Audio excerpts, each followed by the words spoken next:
fais rêver, fais-tu changer ma vie, bébé. Lumière dans le noir, tu brilles comme un miroir. Qui est la plus belle? Voilà, et pour moi, c'est toi. Qui est la plus belle? Voilà, et pour moi, c'est toi. Femme intelligente, pleine de qualité. Même tes défauts, pour moi, sont qualifiés. Tes petits plats sucrés, salés m'ont envoûté. Dans quel domaine, dis-moi, t'es pas doué? Dis-moi qui est la plus belle. Oui, je suis embrouillé, complètement embrouillé, embrouillé. Dis-moi qui est la plus belle. Oui, je suis embrouillé. Bonsoir. Bonsoir. Mesdames. Mbolo, je dis. Mbolo Annie. Mbolo Annie.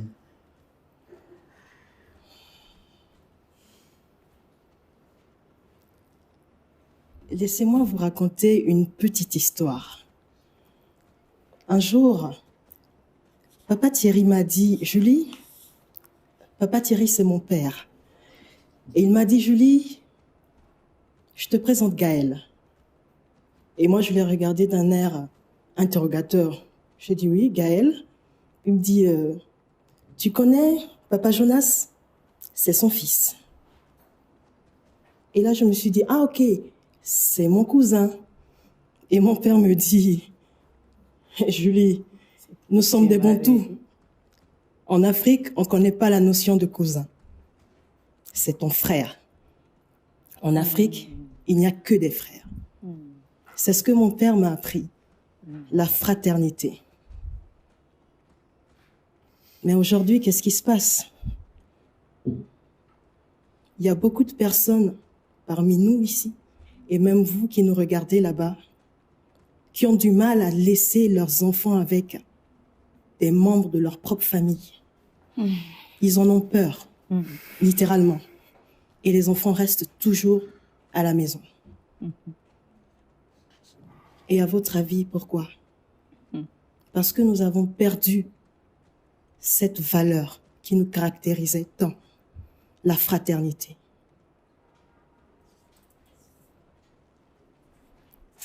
Aujourd'hui, si je suis là devant vous, c'est pour vous parler de mémoire africaine, ainsi que de valeurs africaines. Aujourd'hui, je suis vraiment émue d'être là pour pouvoir délivrer mon message d'espérance. Parce que j'espère que l'Africain, les Africains, se réveillent un jour de l'espèce de coma dans lequel nous sommes plongés actuellement. Parce que lorsqu'on perd nos valeurs, nous perdons aussi notre personnalité. Si nous perdons notre personnalité, nous perdons nos repères aussi. Et si on perd nos repères, on a tendance à aller un peu partout, sans savoir réellement où l'on va. Et c'est ce qui fait qu'aujourd'hui, nous assistons à toutes les dérives que nous voyons.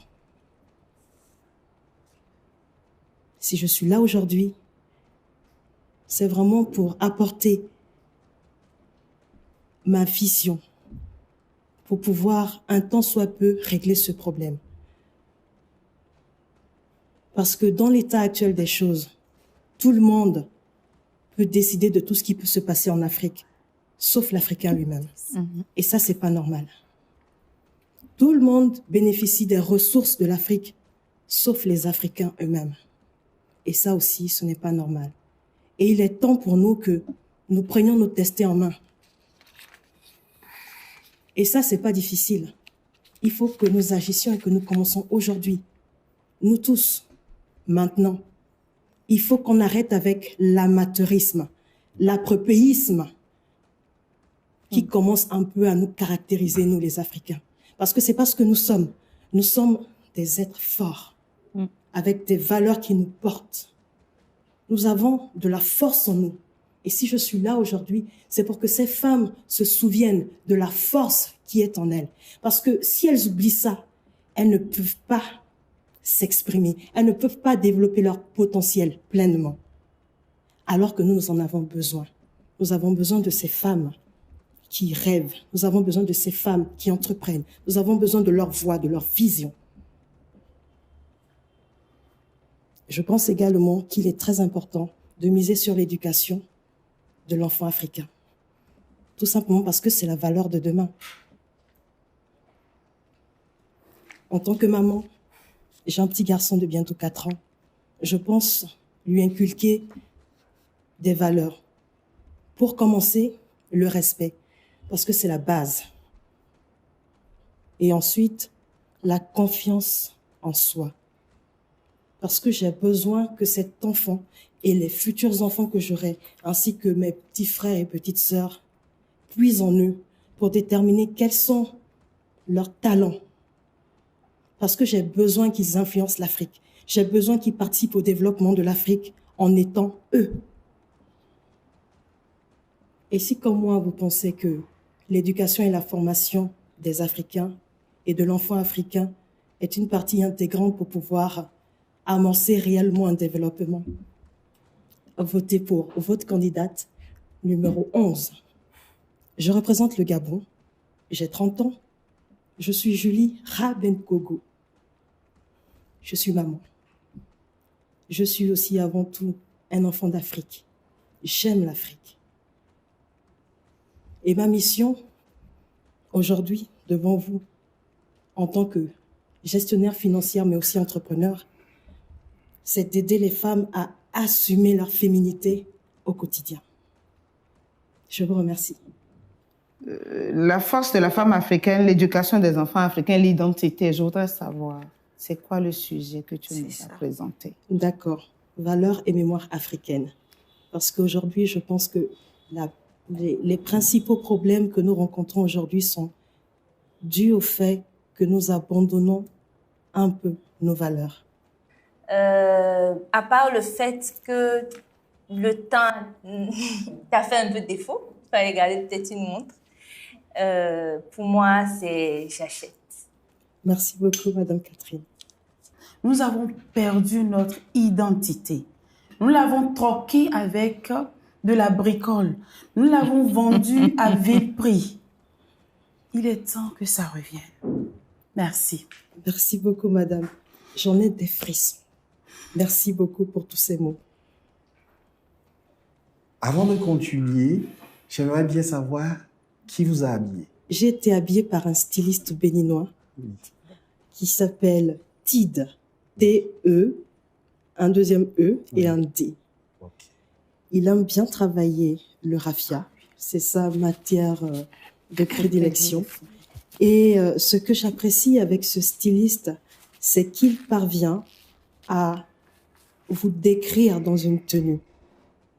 Il parvient à faire ressortir la personnalité d'une personne à travers sa création. Donc, si j'étais une robe, je serais cette robe. Julie, c'est tout un personnage. Travailler avec elle a été très, très gratifiant. On est resté dans son univers, dans ce qu'elle voulait représenter pour défendre son thème. Julie, tu es belle. Merci. Julie, quelle éloquence. Merci. Julie, sans un texte écrit, tu as su passer un message à travers ton discours. Et ce message, c'est un message d'expérience. Quand tu as commencé à parler, j'ai eu l'impression que tu voulais parler que de la fraternité. Je me suis dit, c'est ton introduction, que tu allais développer ça jusqu'à la fin. Ensuite, je t'ai vu venir sur le terrain de l'éducation des enfants, par exemple. Ensuite, sur un autre terrain, les femmes. Et tu m'as fait voyager. Sauf qu'à un moment donné, je me suis demandé, de quoi parle-t-elle concrètement? Jusqu'à ce que tu finisses ton speech et que tu clôtures, que tu nous passes la parole, tu aurais pu nous dire, mon thème aborde les valeurs africaines et mémoire et valeurs africaines. Ensuite, je voudrais poser le problème des MTIC aujourd'hui.